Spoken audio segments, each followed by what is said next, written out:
Hello my bookworms, welcome back to my channel. My name is Sydney and welcome to another book haul.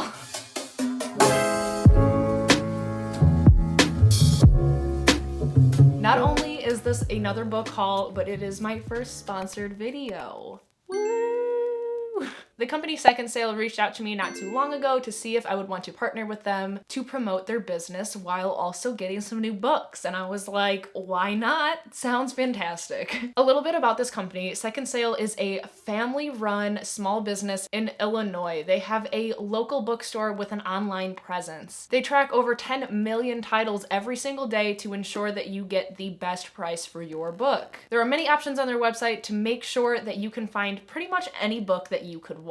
There are options within the books so that you can get a second-hand book, hence Second Sale, for an even bigger discount than what you're probably expecting.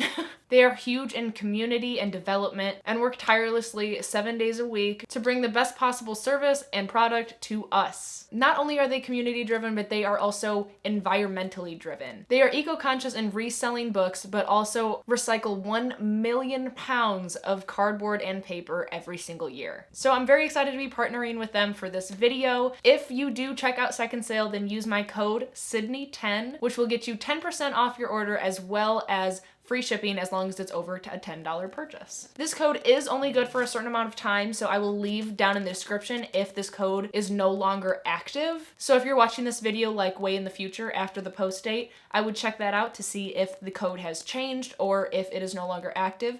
But regardless, this company is amazing and you should definitely give them some support. So the first 5 books that we're going to go over are the ones that I got from Second Sale. The first book I got from Second Sale is Malice by John Gwynne. I did get this as a lightly used copy and it is still in such great condition. The spine isn't even broken. There is a little bit of curl right here, but that's it. It's still great. It has the best flop. And I have heard nothing but great things about this series, especially from Erin from Booked and Busy and Q and TG. I will leave their channels linked down below so that you can go check them out. But Malice is an epic tale of good versus evil, and it says the world is broken and it can never be whole again. We follow 4 different characters: Corban, Evanis, I don't know, Veridus, and Nathair. I should have prepared for this. But in it, we are in the Banished Lands, and it has a violent past where armies of men and giants clashed in battle. But now, giants stir anew, stones weep blood, and there are sightings of giant worms. Worms! Us! Those who can still read the signs see a threat far greater than the ancient wars. For if the Black Sun gains ascendancy, mankind's hopes and dreams will fall to dust. I love a big chunky book, and the people who love this book I trust, so I wanted to pick this one for my first Second Sale purchase, and I am excited to get into it. The next book I got on Second Sale is Tweet Cute by Emma Lord. Oh, this is a cute moment. In this book, we follow Pepper and Jack. Isn't that so cute?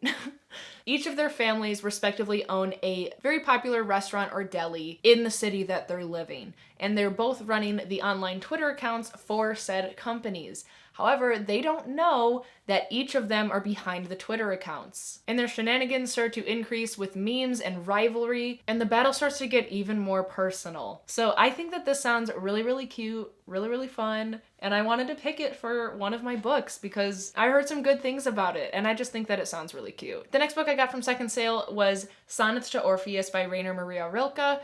If you know me, you know that Rilke is basically my favorite poet, and I just thought that this edition or this copy of this collection was absolutely stunning, and neither Caleb or I have it, so I wanted to pick it. It has the German version of the poetry on one side and then the English version on the other, so that's always interesting, and it has that like really kind of like matte soft feel.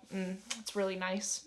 The next title I got is Bastard, a graphic novel by Max de Rodriguez. Apologies if I said that wrong, but I saw this off of Ariel Bassett's channel. She said that she really liked it, and I thought the synopsis of it sounded pretty cool.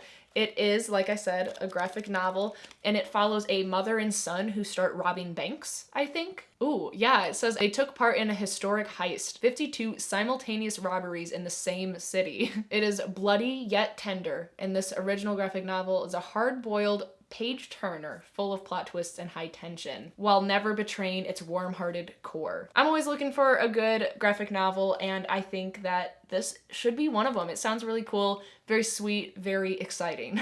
The next book that I chose, which is the last book that I chose, I've seen it around and I really like the cover. It's very intriguing to me, and I think that the synopsis is also sounds like something that will make me feel things. It is called Who I Was With Her by Nita Tyndall. In the story, we have our main character, Karina, who has a pretty rough home life, an alcoholic mother, and a clueless father. She is hiding the fact that she is bisexual from her family, as well as the rest of her peers. She runs on the cross-country team, and little does anyone know, she is dating the captain of the rival cross-country team, named Maggie. However, Maggie ends up dying, and Karina has no one to turn to. The only person who knows how she's feeling is a girl named Alyssa, who also dated Maggie in the past. However, Karina doesn't know Alyssa at all, but their friendship starts to form and they start to fall for each other. Throughout this, she realizes though that she didn't know Maggie as good as she thought she did. And Karina is now dealing with the thought of coming out, Division I schools, and a life outside of her small town. But first, she has to stop running. This book just hits on a lot of things that I love in books, which is identity, grief, friendship, love, as well as just like a good story. It just sounds like something that I would enjoy. So I was very excited to see that Second Sale had it within their store, which I wasn't super surprised because they have like everything. But I got all of these from Second Sale and I am super happy with all of them. Throughout the time of being in contact with the company, they have been nothing but sweet, kind, understanding, and I'm just super thankful that they reached out and wanted to sponsor this video. So thank you again, Second Sale. Again, my code is Sydney10. Check down in the description just to make sure that the code is still active. A couple other books that we're gonna haul right quick is The Bone Shard Daughter by Andrea Stewart. This was gifted to me from Kat, who is one of my patrons. Thank you so much. This book, I don't know much about it, but let's find out together, right? Okay, so it says, the Emperor's reign has lasted for decades, his mastery of bone shard magic powering the animal-like constructs that maintain law and order. But now his rule is failing, and revolution is sweeping across the Empire's many island. When the Emperor refuses to recognize his daughter as heir to the throne, she vows to prove her worth by mastering the forbidden art of the bone shard magic. Yet such magic carries a deadly cost. So I love that when a woman is just trying to prove her worth and her power, so I'm here for that. This book sounds really interesting. I really enjoy the idea of bone shard magic, and there is a great raving review from Sarah J. Maas on the back and the front, so I'm excited. And thank you again, Kat, especially because you also sent me Plain Bad Heroines by Emily M. Danforth. This is just a beautiful, thick boy. So thank you so much again for sending this to me as well. This book is basically about a highly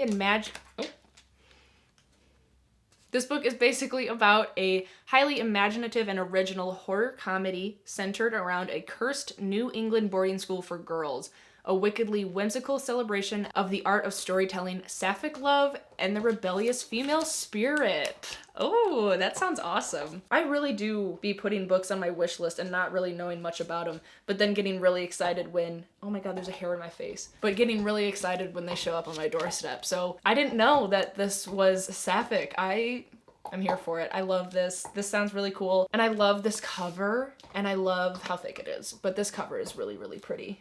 Okay. Moving on. The next books, plural, that I got is the Illumicrate editions of the Infernal Devices. I still am reading the Mortal Instruments, but I have heard multiple people tell me that I should stop where I'm at after City of Glass and read the Infernal Devices and then finish in the Mortal Instruments. But I really like reading things in publication order. So like I genuinely don't know what to do with my life regarding this series. Let me know down in the comments like which way you have done it and if you would have preferred another way or what you think is the best way to do it. Let me know. But these books, they are beautiful. They have the, you know, the wheels, the gears. They have gears on the sprayed edges. And then on the spines themselves, it's just really, really beautiful. We have Clockwork Princess, and it says, "In your eyes alone, I found grace" on the back. And then we have a Clockwork Prince in this really pretty blue, and it says, "We live and breathe words." on the back. And then we have Clockwork Angel, which on the back it says, "This is your true self, Tessa. The power is who you are," on the back. So yeah, these are really pretty. I love a sprayed edge. We know this. So I am excited. Again, let me know down in the comments what you think I should do in terms of reading order. Also, a couple other books that I have hauled is The Mime Order by Samantha Shannon. This is the second book after the Bone season, and a series that I'm super excited to continue. In the Bone season, we basically follow our main character, Paige Mahoney, who is a clairvoyant. But in this world, being a clairvoyant is a crime, basically. And there are a whole league of clairvoyant people who have made an underground to avoid persecution from the government. But our main character, Paige, her father is a high up in the Scion regime, which is the government. So she's kind of living a double life, and the first book was absolutely crazy. I am very excited to continue because shit was wild. I loved it. I gave the first book a 5 out of 5, so I'm very excited for this boy right here. The next book that I got is Upon a Burning Throne by Ashely Banker. This is book 1 in the Burnt Empire saga, and I originally saw this book from Starla's channel, so I'll link her down in the below in the comments. And another one of my friends, Rachel, just recently read this and loved it, so I am just hyping it up in my mind, manifesting a good read. It is quite thick. Another thick boy, over 650 pages, but I love a thick boy, even though they intimidate the hell out of me.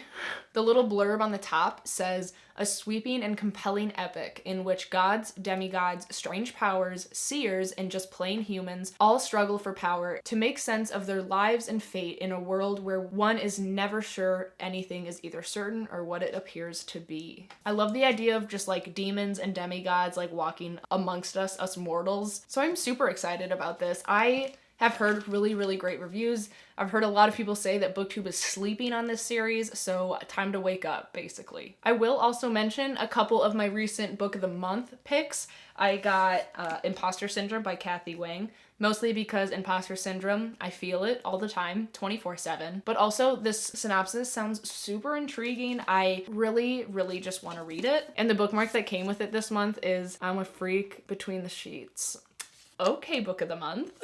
This book, we basically follow our main character, Julia, who is a recent university graduate in computer science. She's living in Moscow, and she's recruited by Russia's largest intelligence agency, which hell yeah, you get that, girl. And then our other main character is Alice Liu, who is a first-generation Chinese American whose parents are delighted she's working at Tangerine, which is the name of the company. Too bad she's slogging away in the lower echelons, recently dumped, and now sharing her expensive 2-bedroom apartment with her cousin. One afternoon, while performing a service check, Alice discovers some unusual activity, and now she's burdened with 2 powerful but distressing suspicions. Tangerine's privacy settings aren't as rigorous as the company claims they are, and the person abusing this loophole might be Julia Lerner herself.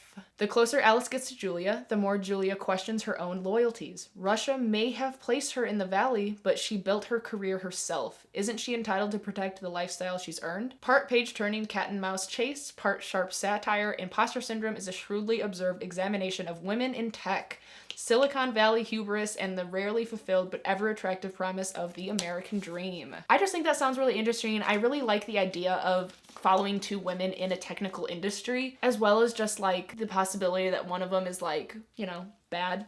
I don't know. I think it sounds really interesting. The last book that I'll talk about was an add-on that I got with my Imposter Syndrome book pick, which is The Nightingale by Kristen Hanna. This is like a classic, isn't it? Like everyone and their mother has read this, but I haven't. Neither has my mother. So I got her actually her own copy for Mother's Day, and we might try to read this together. Wouldn't that be cute?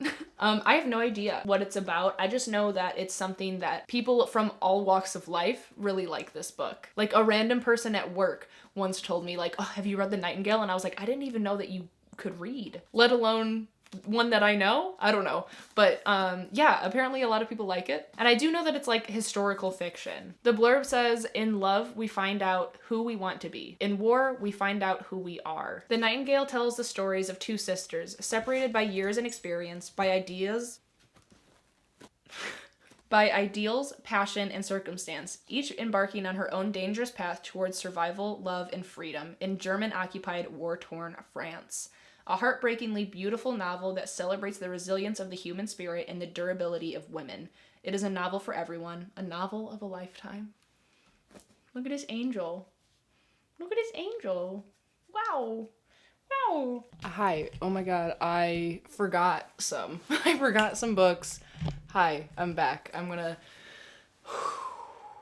There are a couple more books that I hauled that I want to tell you about. And I gotta be quick because right now I'm doing live sprints with my patrons and I don't have that much time.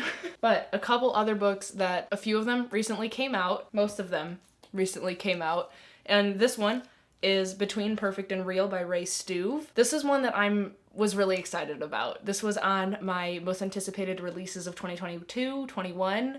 What year is it? And in this book, we follow our main character, Dean Foster. He knows he's a trans guy, but everyone at his high school thinks that he's a lesbian, including his girlfriend Zoe, and his theater director who just cast him as a non-traditional Romeo. He wonders if maybe it would be easier to wait until college to come out. But as he plays Romeo every day in rehearsals, Dean realizes he wants everyone to see him as he really is now. Not just on the stage, but everywhere in his life. Dean knows what he needs to do. Can playing a role help Dean be his true self? I really, really love this cover, and I really am just looking forward to this book. It sounds like something that will be a quick read, but also one that will make me feel some things. So, Between Perfect and Real, also one that I hauled.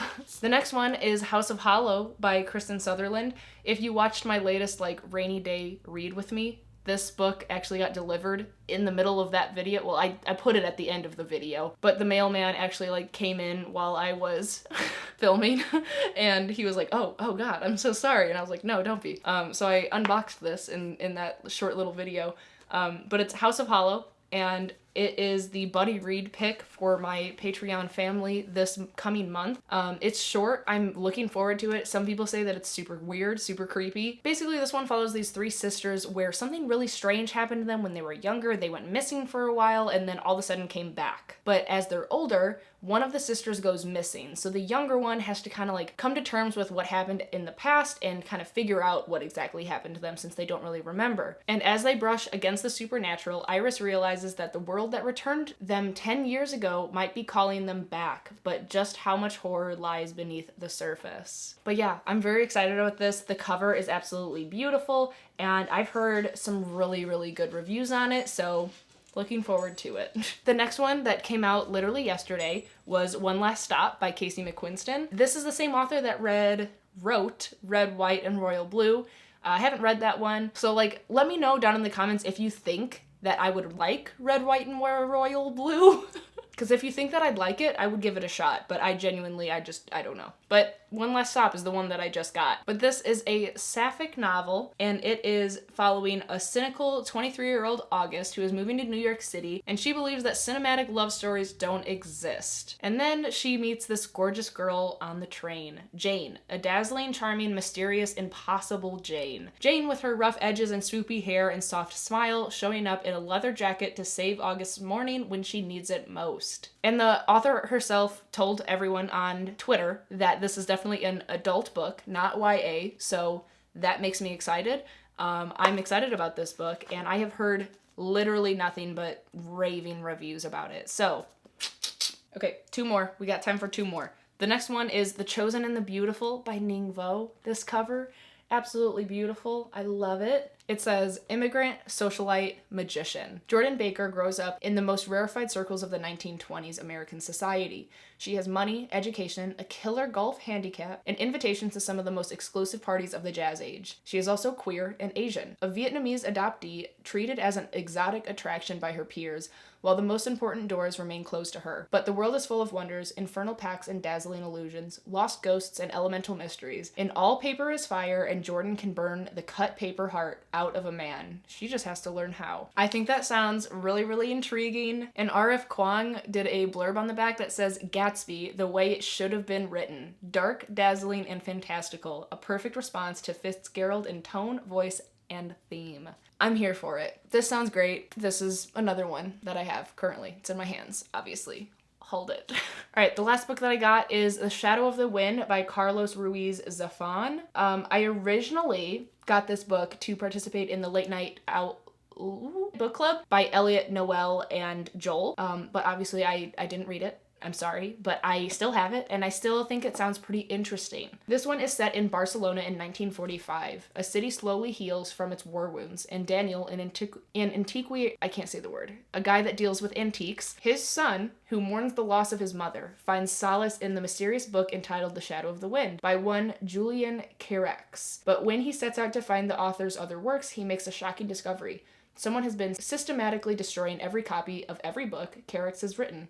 In fact, Daniel may have the last of Carex's books in existence. Soon, Daniel's seamlessly innocent quests open a door in one of Barcelona's darkest secrets, an epic story of murder, madness, and doomed love. If you have read this, let me know how you liked it. I think it sounds pretty interesting. I like a little bit of historical fiction brought with some murder, madness, and doomed love. So yeah, hold it. Okay, I think that's it. I'm gonna throw it back to past Sydney from about 2 hours ago when she thought she was done filming. Okay, bye. But yeah, I think that's it. Avi apparently needs a WALK. Yeah, that's all we got for you. Thank you so much for being here and hanging out with us for a little bit. If you are still watching, then leave the sword emoji down below in the comments for Malice. And yeah, that's it. Thank you so much. Don't forget to subscribe down below, like the video. I always appreciate your support. So does Avi. And of course, be kind to one another and happy reading. Oh, you're really just resting. You're so cute. Why are you so cute? Bye.